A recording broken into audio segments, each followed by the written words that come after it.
राज्याचे उपमुख्यमंत्री अजित पवार तथा बीड जिल्ह्याचे पालकमंत्री असलेले अजितदादांचं बारामतीत विमान अपघातात दुर्दैवी निधन झाले। याच पार्श्वभूमीवर आष्टी शहरातल्या व्यापाऱ्यांनी कडकडीत बंद ठेवला आहे।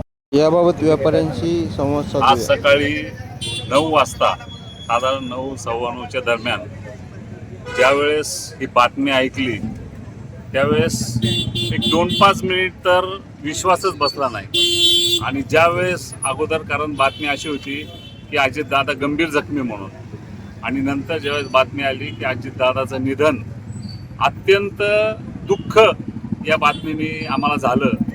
आणि काय करावं, कारण महाराष्ट्रातला एक धडाडीचा नेता म्हणून अजितदादांची ख्याती होती।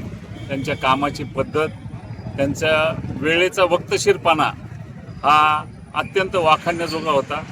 आणि बीड जिल्ह्याचे पालकमंत्री म्हणून अजितदादांकडे पदभार होता आणि बीड जिल्ह्याला एक चांगले वळणावर आणण्याचं काम गेल्या काही दिवसात अजितदादांनी केलं होतं।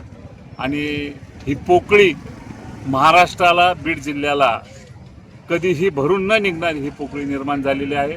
अजितदादांच्या निधनाने आम्ही उत्स्फूर्तपणे आष्टी शहर नाही तर बीड जिल्हा पूर्ण बंद ठेवलेला आहे।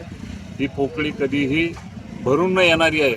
आणि आता शनिवारी आम्ही असं सर्व पक्षीय सर्व नागरिकांच्या वतीने एक सामूहिक श्रद्धांजली सभा या ठिकाणी घेणार आहोत।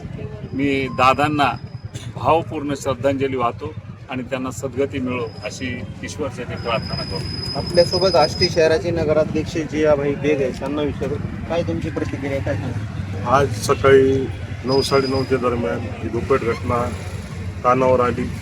अतिशय राजकारणाचा वाद्याचा पक्का आणि अनुशासनावर, प्रशासनावर पकड असणारा नेता आणि भारताच्या इतिहासात सर्वाधिक काळ उपमुख्यमंत्री पदावर राहिलेला माणूस आज आपल्यातून असा निघून गेलाय, याचं मनाला फार दुःख आहे। आणि संजय शेठ म्हणले तसं येत्या शनिवारी आपल्या सर्व आष्टी शहरवासियांच्या वतीने श्रद्धांजलीचं आपण नियोजन करणार आहोत। आणि मी माझ्या परिवाराच्या वतीने, आष्टी शहराच्या वतीने दादांना श्रद्धांजली अर्पण करतो। बरंच आपण पाहिलं की आष्टी शहरामध्ये अशी हळहळ व्यक्त केली जात आहे। अविशाल आज मराठी न्यूज आष्टी।